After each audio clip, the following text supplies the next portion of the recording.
আচ্ছা ঠিক আছে, বর্ষা দিদি না হয় ভারী চাটা খেলো, কিন্তু কিন্তু একটা বিস্কিট তো নিয়ে আসবি। হ্যাঁ ঠিক ঠিক ঠিক ঠিক। এই বর্ষা দিদি কি বিস্কিট খাবে বলো? প্রজাপতি বিস্কিট নাকি এস বিস্কিট নাকি টোস্ট বিস্কিট? টোস্ট পাবি? ঠিক আছে।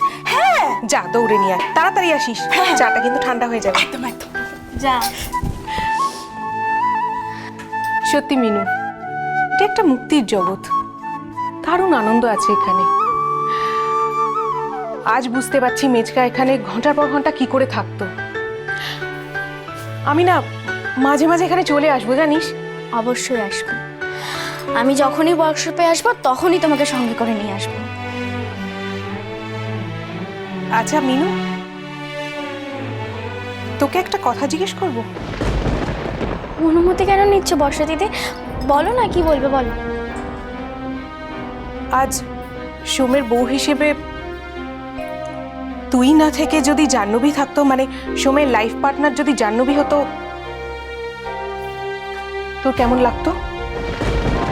কি হলো, চুপ করে আছিস কেন বল?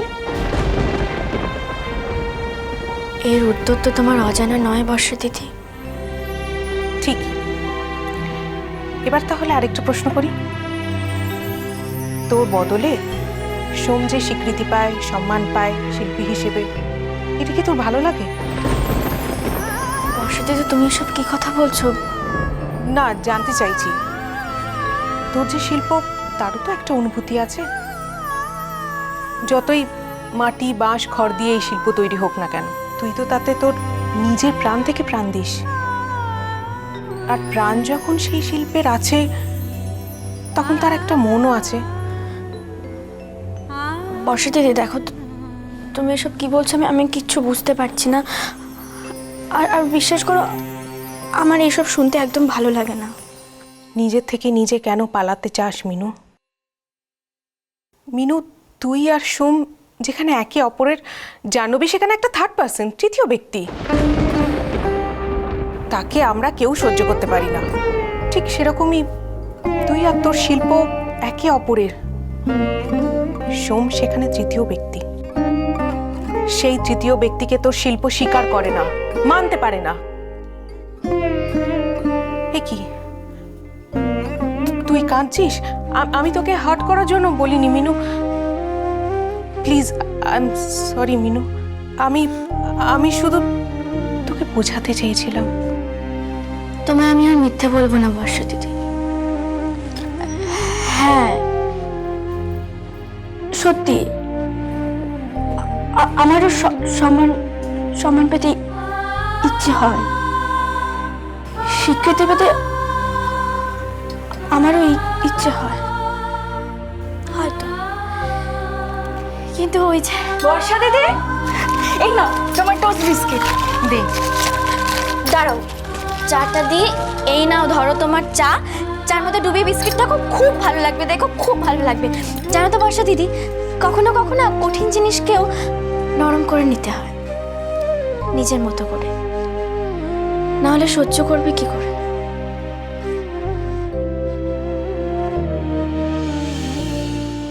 শোনো না, সামনে পূর্ণিমাতে না সিন্নিটা একটু বড় করে দেব। বাবু যখন শরীর খারাপ হয়েছিল আমি মানত করেছিলাম, কাল ঠাকুরমশাই আসলে কথা বলে নেবো, কেমন? শুধু ঠাকুর আর বাবুর কথা ভাবলে হবে, নিজের কথাও ভাবো। নিজের কথা ভাববো মানে? কি ভুলভাল বলছো বলো তো? আমি সকাল থেকে দেখতে পাচ্ছি তুমি কিরকম টেরা টেরা করে কথা বলছো। সত্যি কথা বলছি তো, তাই অমন লাগছে। একটু ভালো করে ভাবো, দেখবে কথাটা ট্যারা নয়, লক্ষ্মী ট্যারা। এই, তুমি কি ঘুমের ওষুধ খেয়ে নিয়েছো? নিশ্চয়ই খেয়েছো, তাই জন্য এরকম ভুলভাল কথা বলছো। আচ্ছা করুণা, তুমি কত সহজে কঠিন বাস্তব থেকে মুখ ফিরিয়ে থাকতে পারো না? বাস্তবে যদি জীবনটা এমন হতো। তুমি কি নিজের কথা বলছো না ওই বই পড়ে পড়ে কথা বলছো বলো তো? আচ্ছা একবারও কি ভেবে দেখেছো যে আমি চোখ বুঝলে তোমার কি হবে? এই এই, কোথায় যাচ্ছ? কি হলো? এই শোনো, আরে ভুল হয়েছে, শোনো। আরে ওরা সবাই জেগে আছে, শোনো, ছেলে মানুষই করো না, এসো এসো, বসো। এত বছরও আমার পছন্দ অপছন্দ তুমি কিচ্ছু বুঝলে না। জীবনের প্রতি মুহূর্তটাকে নিক্তিতে মেপে নিয়েছি। সাবধানে থাকি, প্রতি মুহূর্ত সতর্ক থাকি। তা তোমার কাছেও জীবের সতর্কতা রাখতে হবে। হ্যাঁ, তোমার কাছেও। তুমি অন্তত আমায় মুক্ত হওয়ার স্বাধীনতা দাও। কার কাছে তুমি পরাধীন হয়ে আছো? কিসের আক্ষেপ তোমার? বুঝতে পারছো না? আর কিছু আছে আমাদের হাতে? ক্ষমতা আছে? নেহাত সম্মান করে দুবেলা খেতে দিচ্ছে, মাথা গোজার ঠাঁই দিয়েছে, তাই আছি। নাহলে আমাদের আবার ক্ষমতা কিসের, সম্মান কিসের? ছি ছি ছি, এত ছোট মন তোমার, যে দুজনের কাছে ক্ষমতা গেছে, একজন তোমার ছেলে আর একজন ভাইপো।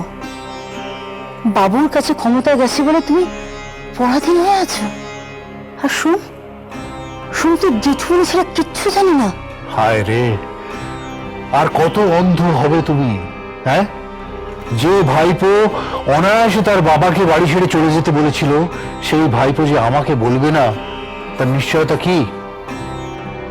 তোমার মাথাটা না একদম গেছে। বন্ধ ঘরের মধ্যে বসে বসে শুধু উল্টো পাল্টা ভাবনা। আচ্ছা ঠিক আছে, আমি ধরলাম, তোমার কথা মতন আমি ধরলাম যে সোম তার বড় মাকে জেঠুকে বাড়ি থেকে বার করে দিল। তাতে কি হয়েছে? আমাদের তো বাবু আছে, আমাদের ছেলে আছে। আছে বুঝি? হ্যাঁ, নিশ্চিত জানো যে সে তোমার জন্য আছে? মানে তুমি বাবুর সম্পর্কে কি বলতে চাইছো বলো তো? ছেলে আলাদা ফ্ল্যাট বুক করেছে, সেটা কি তুমি জানো?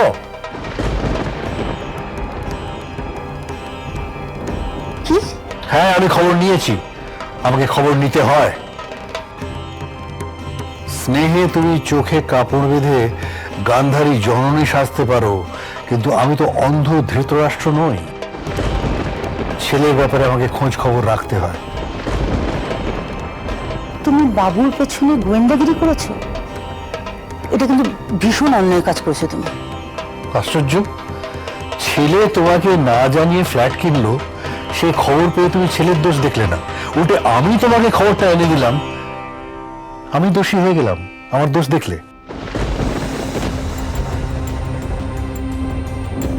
এই জন্যই বৌমার সঙ্গে তোমার বনে না। বাবু জানায়নি, জানাবে হয়তো। দেখো গিয়ে তোমার গুণবতী বৌমাও হয়তো জানাতে দেয়নি। এমনও তো হতে পারে যে ব্যাপারটা তিথিও জানে না। দেখো করুণা, সোমের মতন বাবু যে আমাকে কোনোদিন অসম্মান করবে না, এমন নিশ্চয়তা তুমি কিন্তু আমাকে দিতে পারো না। দোহাই তোমার, তুমি থামবে? আমাকে থামালে কি তোমার সত্যিটা থেমে থাকবে করুণা? আমার মনে হয় বাবুর ব্যাপারে এখন থেকে আমাদের আরো সতর্ক হয়ে থাকা উচিত। দেখছো না, পাল বাড়ির আবহাওয়াটা কিরকম আস্তে আস্তে বিষিয়ে উঠছে। হার চুরি হচ্ছে, মোবাইল চুরি হচ্ছে, ছেলে মা বাবাকে না জানিয়ে ফ্ল্যাট কিনছে। এটার কোনোটাও কি তোমার স্বাভাবিক মনে হয়? ছেলের পক্ষ নিয়ে আমার সঙ্গে তর্ক করো না, সত্যি কথাটা বলো। তুমি আমাকে এমন ভাবে ভয় পাচ্ছ কেন বলো তো? সাতনুরি হাট চুরি কথাটা জানতে পেরে বাবা আমার ব্যাপারে নিশ্চয়ই খোঁজ খবর করেছে, আর তাই ফ্ল্যাট কেনার কথাটা জানতে পেরেছে, সন্দেহ করছে আমাকে। বিষয়টাকে এখানেই শেষ করা দরকার, না হলে পরে তো সামলানো যাবে না। কেউ তোমার ভালো চায় না সোম, কেউ চায় না যে তুমি তোমার ফিল্ম ভালোভাবে করো। তোমার ব্যবসার সাফল্য যদি কেউ চাইতো, তাহলে আমাদের জন্য এখানে সবাই অপেক্ষা করত। জাহ্নবী, কাউকে ভুল বোঝানোর আগে না ভিত্তিটা একবার যাচাই করে নে, মানে তাকে কিসের ভিত্তিতে ভুল বোঝাচ্ছ সেটা দেখে। বাজলো তোমার আলোর বেল।